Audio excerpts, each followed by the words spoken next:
Hi, welcome to Arbitrary 20. We're going to talk about our picks for the most exploitable magic items.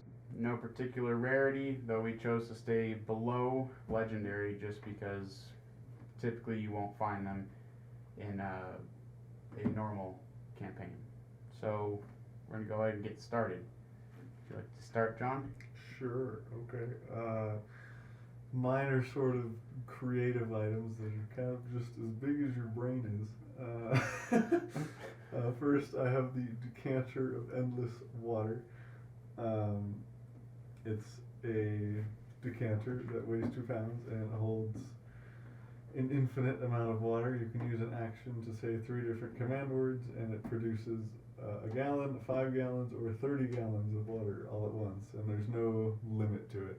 So it's completely infinite, and obviously there's tons of ridiculous things you can do with just an infinite water source.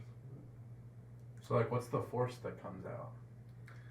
If you do the 30 gallons one, it's even enough force to do damage and knock somebody prone on a DC 13 strength save.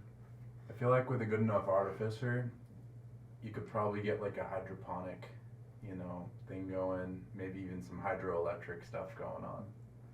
Yeah. That's interesting. If you can convince your DM to let your artificer make this, yes. I don't know, man. I feel like I'd run it. What? I'm a DM. I just like. Fair enough. I mean, even in just simple talk of what we talked about earlier, or when we were, thinking about the idea of this, is like you could just flood the earth. It may take a long time, but there's nothing here saying that like it runs out or whatever. It just says it produces 30 gallons. 30 gallons times 30 days, and I don't even know. Well, Does it have any charges? Sorry. No, it's completely. Wow. Yeah, you can. Once per action, you can just do this. But it doesn't even have to be flood the entire earth. And then on top of that, if you're able to craft magic items, you could have multiple of these. You could do a lot of like toxic things like flooding houses, flooding stores. Alright. Let me get my math brain on this for a second. So it's 30, what's the top is 30 gallons? Yes. Alright, that's not all that much, but once every 7 seconds. Yes, once every round, so once every 6 seconds, yeah. Oh, 6 seconds. Alright, so you can get 300 gallons per minute. Now to fill a swimming pool. And on top of that, it's enough force to knock someone prone. Exactly, I don't know. I could probably do some actual engineering math and figure out if like I could power something with it, but I don't know, offhand. I feel that's pretty. How big is this thing? I don't have any. It's just a little flask. It says it weighs 2 pounds. Not super big. I feel like you could propel something with that anyway. You know, like those water jetpacks. I feel like you could get some. If it's once per 6 seconds, like I feel like we can figure something out, especially with more than one. All right, so. Probably on to the next Yeah, one. so I was about to say I'll go next. Yeah. So, the one that I came up with was the all-purpose tool. This is from Tasha's Cauldron of Everything. And so this is a screwdriver that, so you have to be an artificer to use it. And so it's a screwdriver that can transform into any type of artisan's tools, and no matter what, you're proficient with it. And then you also get some other stuff on it, and you get any cantrip that you don't know from any class list. Wow. So like I was thinking about it, of like all the things that you could like do with it, and you just become immediately like the most BS artificer ever. You immediately become like the best skill monkey in the game. Exactly. It's like there's entire character build to focus on like getting proficiency with all the skills and important tools, and this like does half of it for you. Boom. Yeah. Well, it's Tasha's for you. Just like, oh yeah, all this stuff that you were trying to do, now it's easy.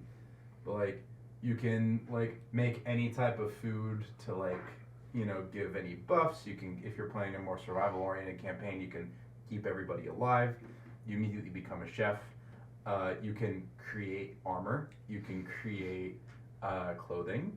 You can create weapons, because I'm pretty sure smithing tools is one of them. You can like read like any language or something dumb. You can purify any and all water. You can, because you get any cantrip, right? So like you can do. Purify is a first level spell. Is it? Yeah. Okay.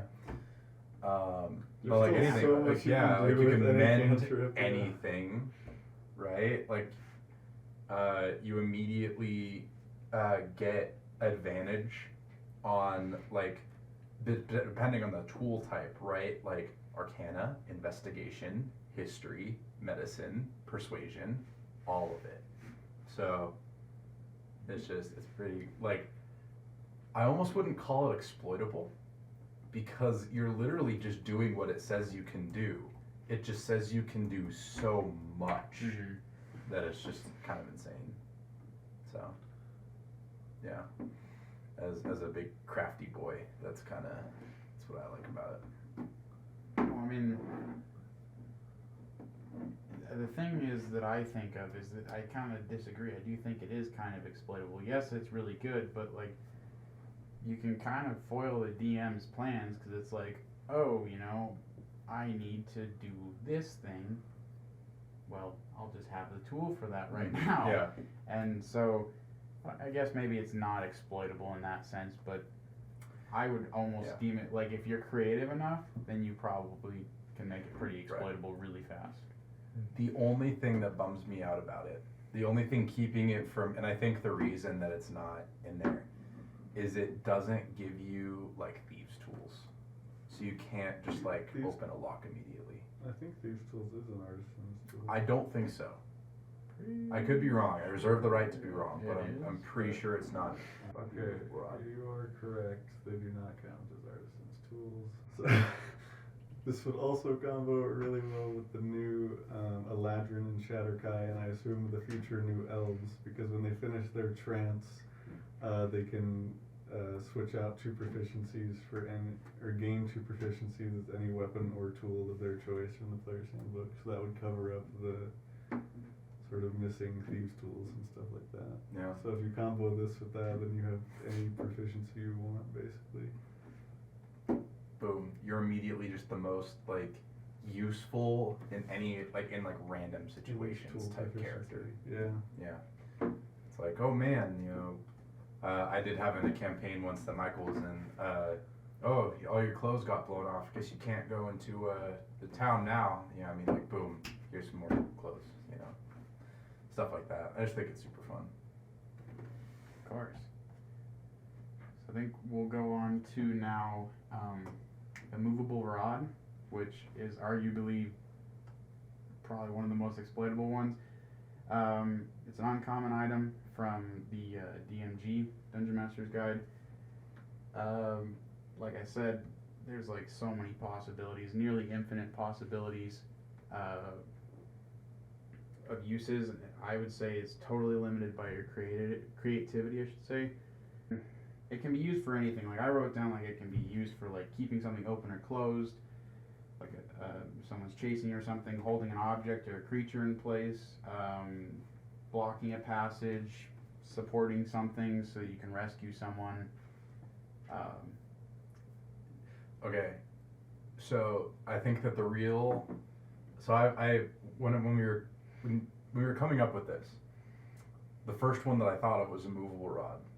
And then Michael was like, no, that's mine. And I was like, crap. But then all I could think of was uses for this Immovable Rod. But then I realized, what if you had 2 of them? Because they ignore the effects of gravity. So, you immediately gain a flying speed of your climbing speed.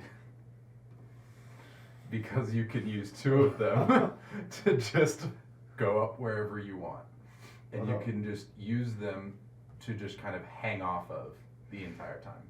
My only question with that is how long does it take the button? Does it give you like an action time, or uses an action to push the button again? Yes. So it wouldn't quite work like that, because in combat you'd have to use your action on your turn. Oh yeah, no, I was really thinking of combat. I'm just more like I'm thinking utility. Yeah, you could just climb into the sky with 2 of these. Exactly.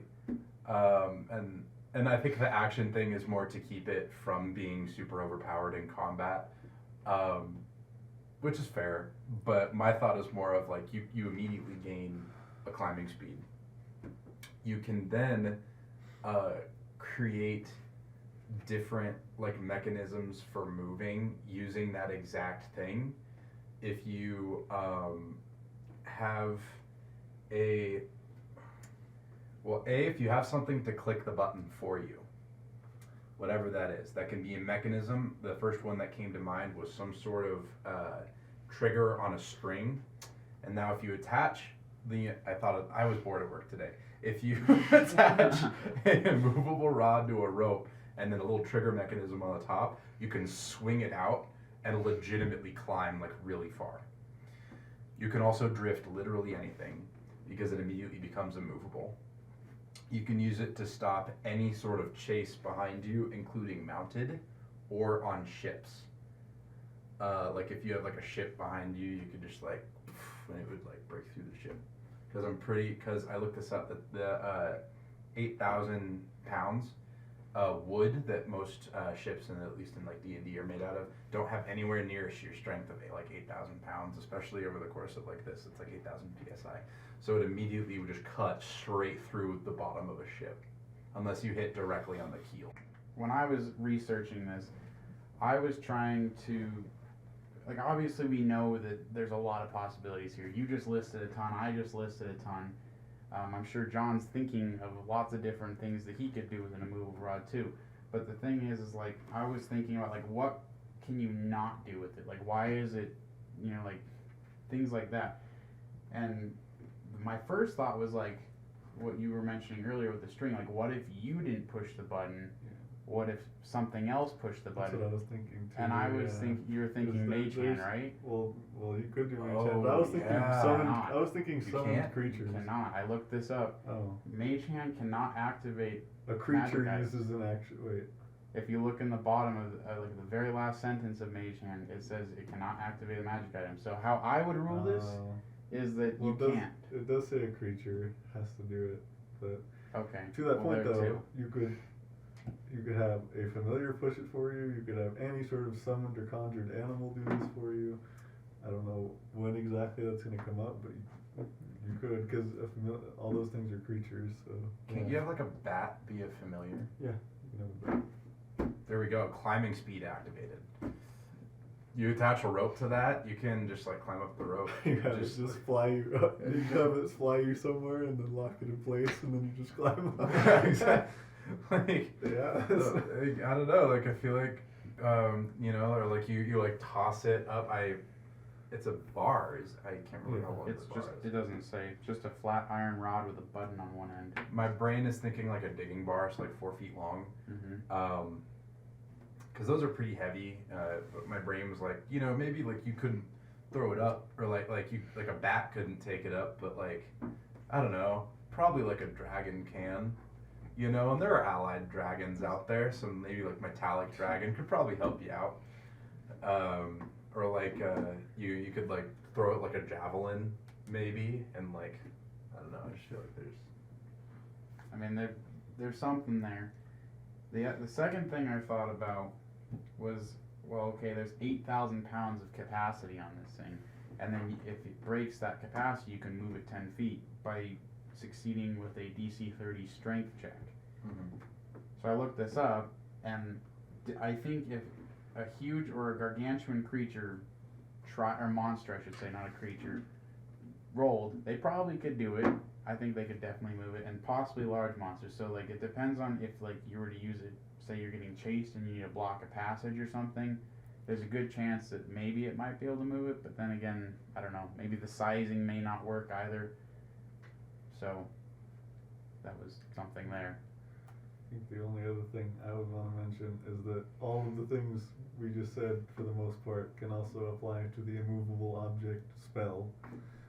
It's a second level spell that Dunamancy wizards get, possibly all wizards, depending on what table you're playing at. But yeah, there's a spell that you just, I think it takes 25 gold worth of gold dust, but you can just turn any object into an immovable rod. So immovable objects, immovable rods are definitely awesome, but we got to move on. So what do you, what's you got next for us, John? My second one is Nolzur's Marvelous Pigments. It is a paint pot and a brush, but anything you paint becomes real. So, yeah, this is just wild. It's pretty much infinite possibilities. The one pot of paint gives you 1,000 square feet, and it says it'll take you 10 minutes to cover 100 square feet. And yeah, like I said, anything you paint becomes real, except items with a value of 25 or more gold pieces. They're made of like a fake substance if you paint like a diamond or something. You know that episode of SpongeBob? Doodlebob. Yes, this is literally Doodlebob. I feel like there's some weird stuff that. Can you create life with it? Oh man, that's a great question. It says any form of energy dissipates as soon as you complete it. No harm to anything. Fire or lightning are the examples it gives for that. Does life energy count? Oh, lets you create inanimate objects or terrain features. So, unfortunately, no, you cannot just create. You cannot just draw 1,000 of yourself. True, but you do get, like, ammo becomes a thing of the past. Like, really. That's true, yeah. Because, I mean, how easy is it to draw an arrow? I mean, okay, maybe it's tough for me, but, like, for other people, people with perhaps proficiency with painter's tools, I feel like that, ammo, like javelins or whatever, like, you could just paint, grab, throw. Maybe not as an action, but, like, you could do it when you run out of them before a battle. Yeah. You could prep for a battle in like any way you wanted. Bear traps, other traps, grenades, weapons. If you're aware that grenades exist in fantasy land.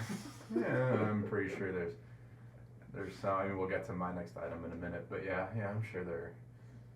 Well, the one thing I'm curious about this, because I'm thinking about, say I want to like make a door in a wall, and I paint this beautiful door or whatever.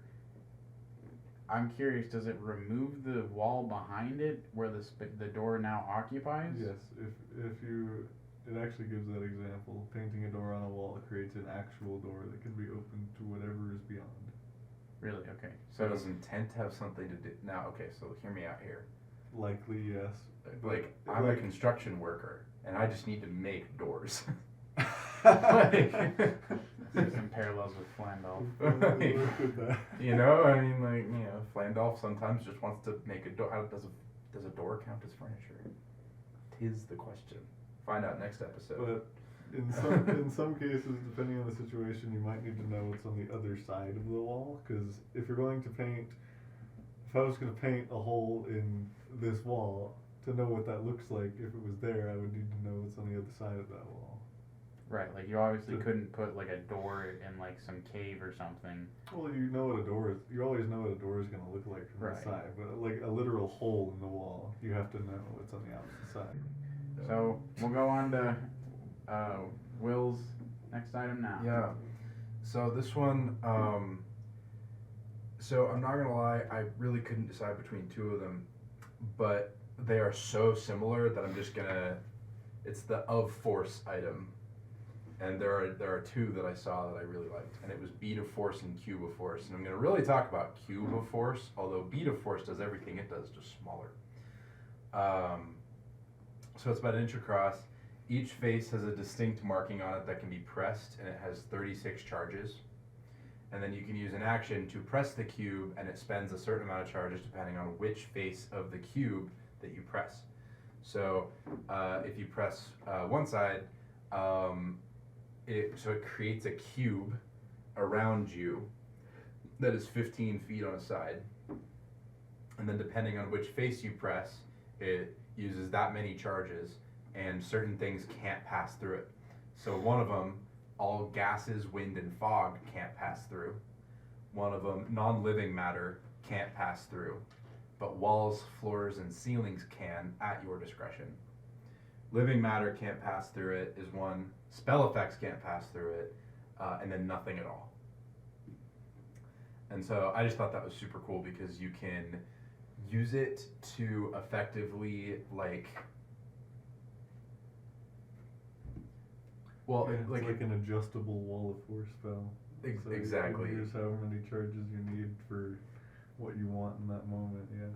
And so just everything just immediately becomes like, oh, we're about to pass through like a volcano. Let's make, like wind and stuff not be able to pass through it, i.e. gas. Oh wow, all of a sudden we're not getting just killed by sulfur. Oh, we need to go through, lava. Okay, well, now lava can't come through the barrier. And it just be, so like, in combat, like it is useful because if you really need like a spot to just like, alright, get everyone in the 15-foot cube space and we'll just whoop, and alright, healing spells. While other people are like banging against the wall, but like it just immediately becomes You can super also just utility. lock an enemy in this with no saving throw. Yep. It's like, alright, yeah, people can't pass through now. Sucks to suck. And then even an enemy wizard, because spell effects can't pass through it. So Yeah. I don't know if that reads to me that you can't even teleport out of it. I'm honestly not sure. Like I don't know. I feel like I that's can look up to yeah. confirm. I don't know. Because I assume this follows the same rules as Wall of Force. I'm just wondering, while he's looking that up, can you, like, say there's like a horde of monsters or something, and you're like, I need to get on the other side of it. You could just do the living matter can't pass, or, well, depending on what it is, living or non-living, you'd figure that out. Could you just, like, push your way through? So the thing is, with a bead of force you can, which is why I kind of like wanted to kind of group them a little bit. With the cube of force, no, unless you're already out of it. So if there's like a horde of zombies, let's just say, Walking Dead style, and you're over on one side and you do this, you can then pass through it and kind of go around, or like, and they would just kind of like go around you, kind of like a rock in a stream. With a bead of force is effectively a grenade, and you could just do that. And it actually like bounces things outside of it. With this one, there's no damage that comes from being next to it.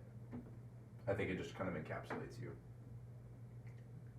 So it's like a, I guess like a drop shield from Halo or something. Almost, yeah. Yeah.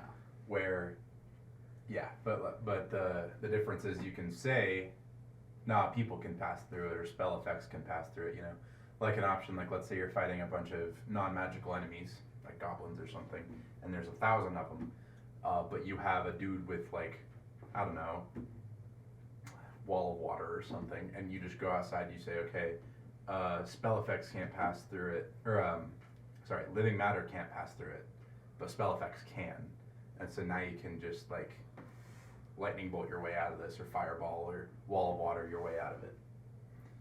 So I don't know, I just think it's a cool one. You are able to teleport out of it. Damn. But it's still really good. Yeah, I can't see any reason why you wouldn't want to go with something like this. It's just, I don't know. I've said it before, and I'm probably getting redundant, but like, this is something that's truly limited by your creativity. Yeah. It's like however creative you can get with this cube or this bead, it's whatever you want it to be. So, Bead. bead, Yeah, it's whatever you want it to be. nice. Thank you. Okay, so with that, we're gonna go on to the last one, which is an honorable mention. Yes, it is Pot of Awakening. Oh, that's right. So this is something that I was curious about, because I was like, well, like common items, what do they have to offer for this exploitability test that we're looking at? And a Pot of Awakening, so it just so happens to fit the bill. Essentially, it creates, after 30 days of a normal shrub growing in this pot, it'll create a friendly shrub that'll do pretty much anything that you tell it to do. Creates an awakened shrub. Awakened shrub, which is actually in the monster manual. It has its own stats, which leads on to my second thing, and I've said this again before, and I'll say it again. It's really defined by your creativity. It can be used to attack, though it's not very good at it. It has a +1 to hit, I think, and a D4 plus one or two. -1. Oh, minus D4 one, minus right? one. Because it's got a and -4 to strength or something. But That's rough. It can maybe defend you. It can help you, and maybe even can scout forward and stuff to things. Like I said, though, like the limitations of it are solely based on its stats, because its stats are kind of. But it's. Well, But the thing is here's like kind of a little loophole, or I guess a fun feature is if you're an artificer at level 2, you get this thing called infuse item. you can make these, yes, because it's from Xanathar's guide. You can Yes. make them, yeah. You can make these, and the thing is like, John and I were thinking about this, and we're like, Oh, jeez. if you take, if you're an artificer and you make a pot every single day for a month, and then let them marinate for another month, at the end of that month, you will have 30 shrubs that are all awakened and will listen to your commands. You'll have a small army of shrubs. Artificer can infuse that many. I don't know. I read it and it didn't when I played specify, Artificer, I believe you can only infuse like one item at a time. but it says you can relearn It's the infusion now. 2, but Okay. you know 4 can infuse 2. Yeah. What if you had a party of 5 artificers? I would be very, maybe I'll do, or like I kind of would want to play one instead of run one, but I feel like a one shot of just all like 7th level artificers. Like high level artificers would be pretty funny. It's like, all right, you get whatever magic items you want off of this table, and you just go nuts. Either way, I think that a small army of shrubs, depending on however many you get, I looked and it didn't say that you had a specific amount that you could do. It just said you could relearn it. But I don't know. Having a huge army of shrubs sounds really It would fun, be a even though they would die really quickly because I think their hit points are like 1d. No, like 10, I think. Yeah, like 10 or something. But Yeah, pretty rough though. carry on. If you're, well, I mean, obviously there's other ways to get these than just infusing, but they do listen to your commands and do whatever you say. But the pot breaks at the end, so once it's an awakened shrub,